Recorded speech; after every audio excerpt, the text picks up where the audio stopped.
Christine, thanks for making the time to talk to us today. We're going to be talking about urban adaptation to climate change in Asia. Now we're halfway through the second decade of the century, and there's now a lot of focus on adaptation, and not before time, some may say. Is that a reflection of the fact that people have sort of given up on the idea that mitigation is going to help us? Well, I don't necessarily see it that way, and I don't think that we haven't been talking about adaptation and resilience. This has been a topic of discussion for, I think, the past 10 years. It's just that people tend to focus on mitigation when they talk about mitigation, and when people talk about adaptation, they focus on adaptation.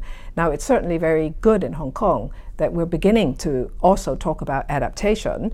But I think we're going to see both mitigation and adaptation being talked more side by side, and that's very important. Now, on whether we're going to do okay on mitigation, well, that is a very big issue. But irrespective, if we look at just where we are today, even if we manage to do very well on mitigation, we're still going to see certain climate impacts coming in the next few decades and towards the end of this particular century. So whatever we do, wherever we are, we're going to have to look at adaptation. Asia is urbanizing very rapidly. They're saying that 60% of growth in cities between now and 2050 will take place in Asia, and that's clearly an opportunity in terms of adaptation. But do you think that opportunity is being grasped at the moment? Well, I think we all have to grasp it, and the good thing about climate change is it is a global discussion, and obviously there's been a lot of frustration about whether global discussion, whether we're going to act in time. But because it is at a very high level, at the UN level, where leaders of countries are having to be present, I think we are having the attention of what needs to do. Now, obviously that's, the consciousness of climate change and what needs to be done is one thing. Jurisdictions on the ground, whether they're national or provincial or regional, or even in terms of one city, everybody has to take a whole range of action. And that's where we're going to have to look at what's affordable, what's appropriate for different places. What may be appropriate for high density Hong Kong may not be appropriate for many other parts of Asia. So I think the local politicians and local authorities on the ground will have to look very carefully at a whole range of actions. And, it goes from strengthening your buildings to maybe depending on whether you're a very rural area, what it is that you should do in that context. So it's going to be a diversity of measures that people are going to consider where they're going to start, what they're going to do next. And I think the most important thing is, because you can't do everything in one go, then every succeeding administration, wherever you are, you're going to have to review the science on climate change and to look at, as you develop, where you make investments, that you're going to have co-benefits. It's not hard to divide Asian cities into haves and have-nots. In the haves column, you've got cities like here in Hong Kong, where they've clearly got the budget to take on a lot of adaptation measures, and arguably a lot's already been done. And then in the have-nots, you've got places like Manila and Jakarta and Dhaka. And the challenges they face physically are actually a lot more so than places like Hong Kong.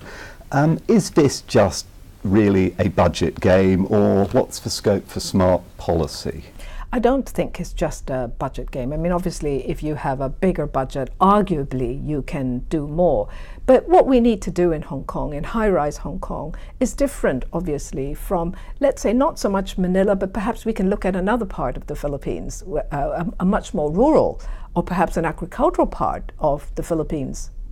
Even in urban areas, there are a tremendous amount of differences. And let me just juxtapose two differences. Some are much more low density than others. Some have, for example, in Hong Kong, we have to deal with lowlands and mountain areas, where we have to deal with landslides as well as flooding. Now, some urban areas may not have to deal with landslides because maybe it's all a very low-lying area. So what I'm saying is, it doesn't really matter whether we're so much in urban adaptation or not. The idea of adaptation is you have to look at what is your landscape, where you are, and making choices. There are cities that are urban that are relatively low income.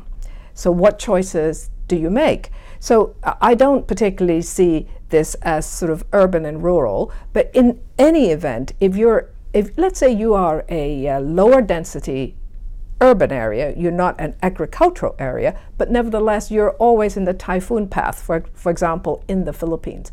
What choices do you make versus what choices Hong Kong make? They're obviously going to be quite different. So what I'm saying is, depending on where you are, and frankly whether you're urban or rural, what is your specific condition? And where then do you apply your resources so that you can deal with the risk that you assess to be relevant to your particular situations? And I don't see this to be an urban-rural issue.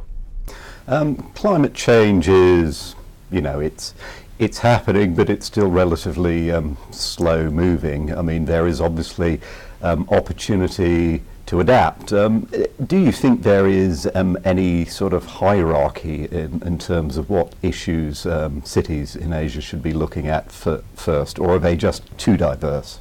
I think you need to look at what your particular risks are and start from there. Now, the thing about climate change is we know it'll get hotter for some places.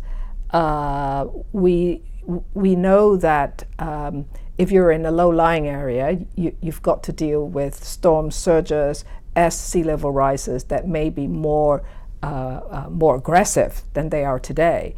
But at any moment with the weather, so to speak, while certain things are going to be worse later, you could have a huge problem, a huge storm, let's say, in your next in the next few months, right? So I think when we're talking about whether your city is prepared, what are you prepared now to do? Even when you have a major storm coming or major drought coming, what can you do now? You've got to be prepared for something that can happen tomorrow. The next stage is to look at the science of climate change and then to decide where you're going to plow in your investments so that you are going to be more robust in helping people as well as to perhaps protect physical assets. So I think those issues, one needs a very clear mind as to where to prioritize. Great. Christine, thank you so much for your time.